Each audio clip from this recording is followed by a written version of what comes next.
Welcome back, guys. I'll be covering the config section of the 12-factor app. Let's get started. I'll be doing a step-by-step walkthrough of it. The config section starts out by saying this is the third part of the 12-factor app. So store config in the environment. Okay, so that's saying store how to store the config in the environment is what I'm guessing. Let's see. An app's config is everything that is likely to vary between deploys, staging, production, developer environments, etc. This includes resource handles to the database, memcached and other backing services, credentials to external services such as Amazon S3 or Twitter, per deploy values such as canonical hostname for the deploy. So starting again, they're saying an app's config is everything that is likely to vary between deploys. So obviously, if you have a staging environment, you would be connecting to a staging S3, for example. And so there will be subtle differences between environments. The config of the staging environment will be a little different when it comes to the resources it uses. In production, same thing. So production environment will have its own set of resources. You cannot be sharing resources between staging and production. So the config will be different based on those differences. Same thing, developer environment will also obviously be different. If developer writes to the same resource as staging, then they will be stepping over each other. Then the staging environment is not isolated. The test that you do, let's say there is testing happening in staging, the test won't be accurate. So they're talking about what kind of differences there could be between the different deploys. So they're saying resource handles to the database. So basically, staging should use its own database, production should use its own database. And if you have a memcached, if you cache something in memory, that setting will be different too. And other backing services. So I don't know what backing services mean. I'm thinking if you back up your log file, okay, they talk about it in the next one. So we don't have to worry about backing services.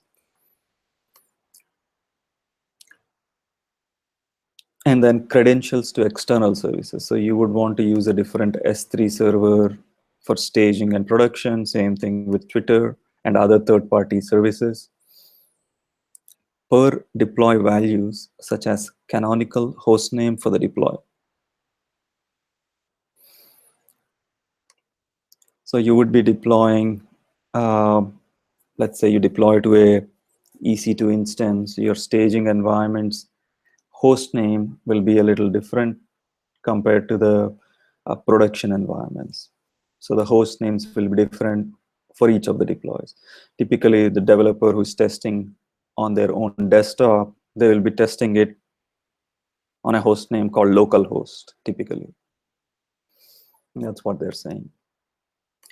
Apps sometimes store config as constants in the code. So applications store config as constants in the code. This is a violation of 12-factor app, which requires strict separation of config from code.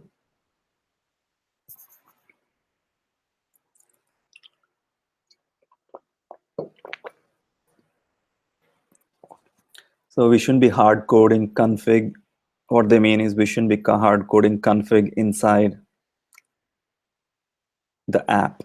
It's a violation of the 12-factor.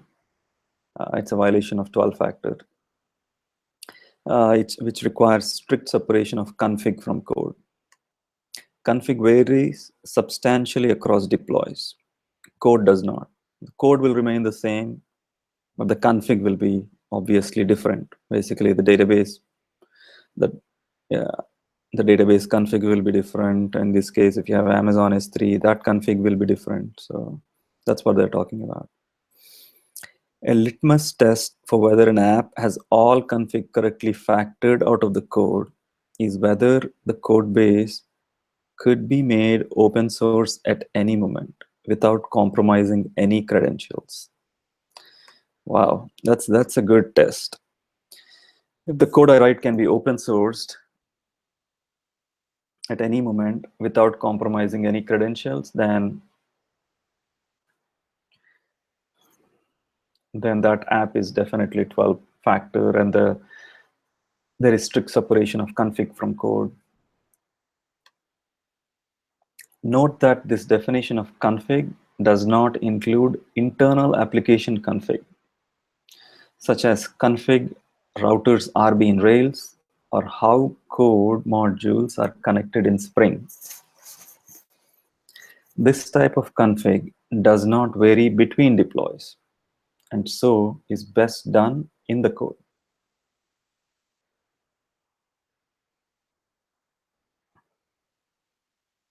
Okay. So I'm not familiar with Ruby on Rails or the Spring framework, so I'm going to skip that. So yeah, when it comes to dependencies between code modules, let's say in a node-based application, there is dependency between modules. So in that case, I mean, the code does not have to vary between the deploy to production and staging, and the module dependencies will be the same, is what I'm understanding. So another approach to config is the use of config files which are not checked into revision control, such as config database YAML in Rails.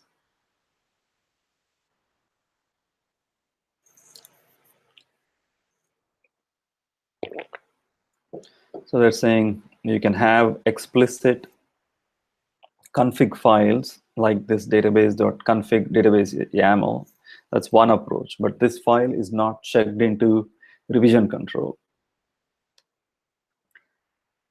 This is a huge improvement over using constants which are checked into the code repo but still has weaknesses. It's easy to mistakenly check in a config file to the repo. So this is a huge improvement, but they're saying there is a chance mistakenly you can check in this config file. So there is a tendency for config files to be scattered about in different places and different formats, making it hard to see and manage in one place.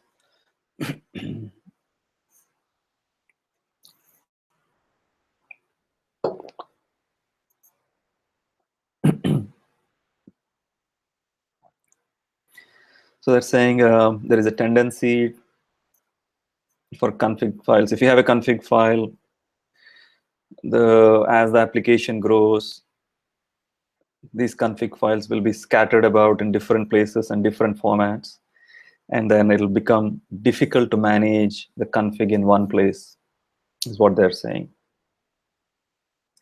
Further, these formats tend to be language or framework specific. Okay, so these formats tend to be language or framework specific. The 12-factor app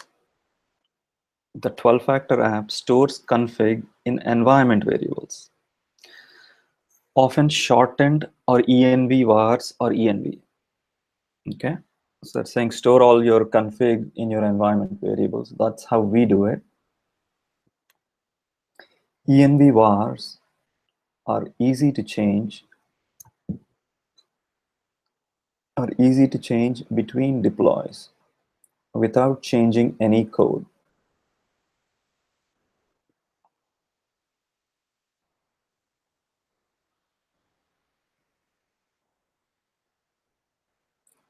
Yeah, so environment variables are at a system level typically. So you can change the environment variables without making any changes to the code. Change the environment variable and on system, on cloud applications, on uh, cloud providers like Heroku. Actually, as soon as you change the environment variable, it restarts the app. Restart the app, you can manually restart the app, and the app will the environment variables. Unlike config files.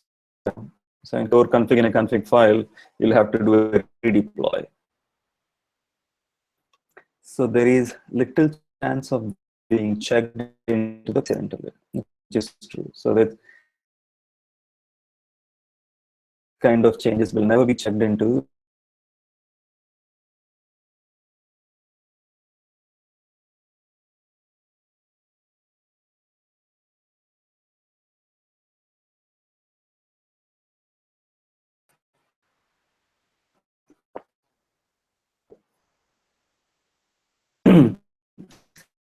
Then is or OS specific,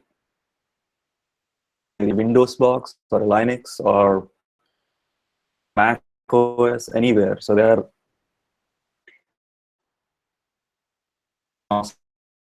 unlike config which might be language specific. So config management is grouping. Okay. Sometimes batch config into named groups, often called named after specific development, test, and production environments fails. Saying it is done through grouping, and sometimes batch config into named groups. In this case, they're saying, hey, all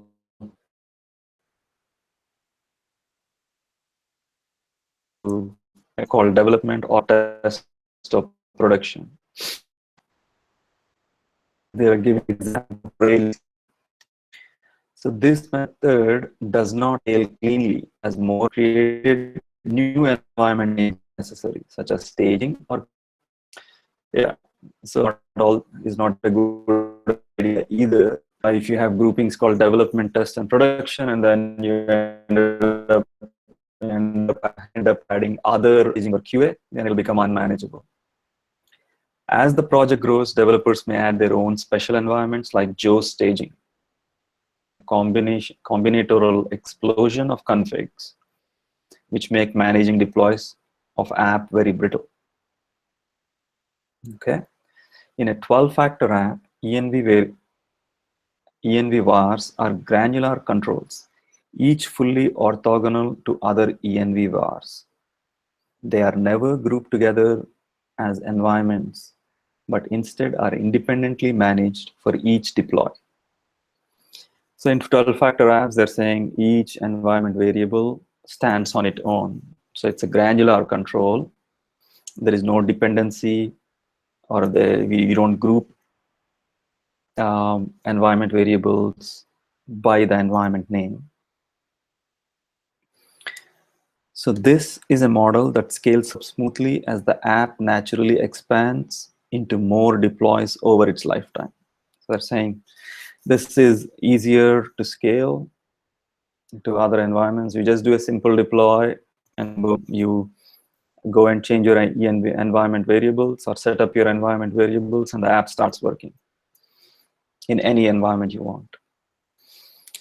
So to summarize, they're saying there should be strict separation between code and config at a high level. Do not mix code and config. And the config should be stored in environment variables. That's the summary of the config section, at least in my opinion. So let's go to the next one. The next one is backing services. So let me stop this video. I'll start another video for backing services.